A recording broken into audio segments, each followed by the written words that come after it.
حضرت بلال حبشی غلامی سے اسلام کے پہلے مؤذن تک کا عظیم سفر۔ بسم اللہ الرحمن الرحیم۔ اسلام کی تاریخ میں کچھ شخصیات ایسی ہیں جن کی زندگی صبر، استقامت اور ایمان کی ایسی مثال بن گئی کہ قیامت تک آنے والے مسلمان ان سے سبق حاصل کرتے رہیں گے۔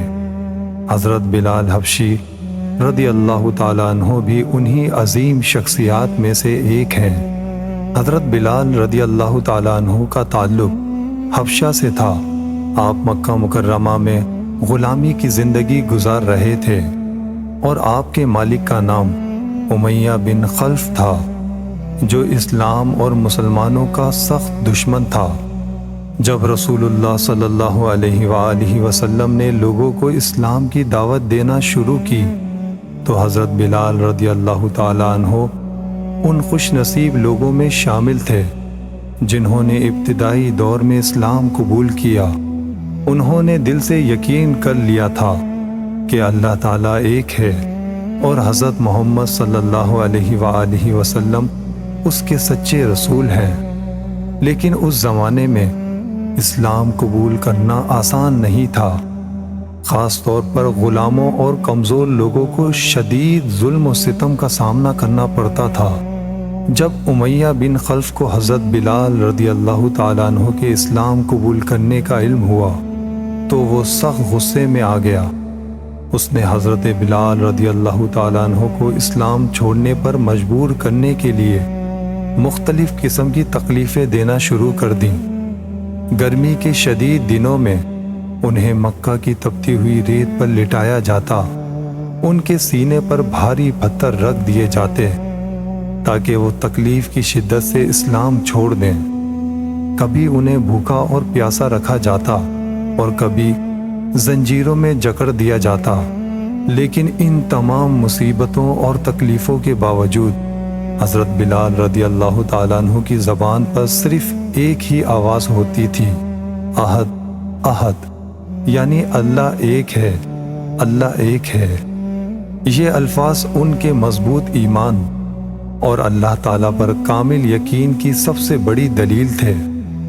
جتنا ظلم بڑھتا جاتا، حضرت بلال رضی اللہ تعالیٰ عنہ کا ایمان اتنا ہی مضبوط ہوتا جاتا۔ رسول اللہ صلی اللہ علیہ وآلہ وسلم اور صحابہ کرام رضی اللہ تعالیٰ عنہم حضرت بلال رضی اللہ تعالیٰ عنہ کی تکلیفوں کو دیکھ کر غمگین ہوتے تھے۔ آخر کار حضرت ابو بکر صدیق رضی اللہ تعالیٰ عنہ نے حضرت بلال رضی اللہ تعالیٰ عنہ کو خرید کر آزاد کر دیا۔ آزادی ملنے کے بعد حضرت بلال رضی اللہ تعالیٰ عنہ نے اپنی پوری زندگی اسلام اور رسول اللہ صلی اللہ علیہ وآلہ وسلم کی خدمت کے لیے وقف کر دی۔ جب مسلمان مدینہ منورہ ہجرت کر گئے اور مسجد نبوی کی تعمیر مکمل ہوئی تو نماز کے لیے لوگوں کو جمع کرنے کا مسئلہ سامنے آیا۔ اس دوران اذان کا طریقہ مقرر ہوا اور رسول اللہ صلی اللہ علیہ وآلہ وسلم نے حضرت بلال رضی اللہ تعالیٰ عنہ کو اذان دینے کے لیے منتخب فرمایا۔ اس طرح حضرت بلال حبشی رضی اللہ تعالیٰ عنہ اسلام کے پہلے مؤذن بن گئے۔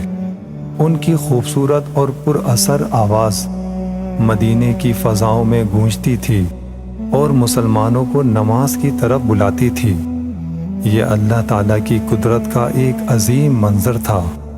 وہ شخص جو کبھی مکے کی گلیوں میں غلام سمجھا جاتا تھا، آج وہی شخص مسلمانوں کو اللہ کی عبادت کے لیے پکار رہا تھا۔ اسلام نے لوگوں کو رنگ، نسل، قومیت کے فرق سے اوپر اٹھا دیا تھا۔ اللہ تعالیٰ کے نزدیک عزت اور فضیلت کا معیار صرف تقوی اور نیکی تھا۔ حضرت بلال رضی اللہ تعالیٰ عنہ نے غزوہ بدر، غزوہ احد اور دیگر اہم غزوات میں بھی حصہ لیا اور اسلام کی دفاع کے لیے بڑی قربانیاں دیں۔ رسول اللہ صلی اللہ علیہ وآلہ وسلم حضرت بلال رضی اللہ تعالیٰ عنہ سے بہت محبت کرتے تھے۔ ایک مرتبہ رسول اللہ صلی اللہ علیہ وآلہ وسلم نے فرمایا کہ انہوں نے جنت میں حضرت بلال رضی اللہ تعالیٰ عنہ کے قدموں کی آواز سنی ہے۔ یہ حضرت بلال رضی اللہ تعالیٰ عنہ کے عظیم مقام اور فضیلت کی نشانی تھی۔ حضرت بلال رضی اللہ تعالیٰ عنہ رسول اللہ صلی اللہ علیہ وآلہ وسلم سے بے حد محبت کرتے تھے۔ جب رسول اللہ صلی اللہ علیہ وآلہ وسلم کا وصال مبارک ہوا تو حضرت بلال رضی اللہ تعالیٰ عنہ کے لیے مدینہ منورہ میں رہنا بہت مشکل ہو گیا۔ جب بھی وہ اذان میں اشہد ان محمد رسول اللہ کے الفاظ کہتے تو ان کی آنکھوں سے آنسو جاری ہو جاتے۔ آخرکار انہوں نے مستقل اذان دینا چھوڑ دی۔ کچھ عرصے بعد ایک موقع پر انہوں نے دوبارہ اذان دی تو مدینے کی فضا غم اور محبت سے بھر گئی اور بہت سے صحابہ کرام رضی اللہ تعالیٰ عنہم کی آنکھوں سے آنسو جاری ہو گئے۔ حضرت بلال حبشی رضی اللہ تعالیٰ عنہ کی زندگی ہمیں یہ سبق دیتی ہے کہ سچا ایمان انسان کو ہر آزمائش میں ثابت قدم رکھتا ہے۔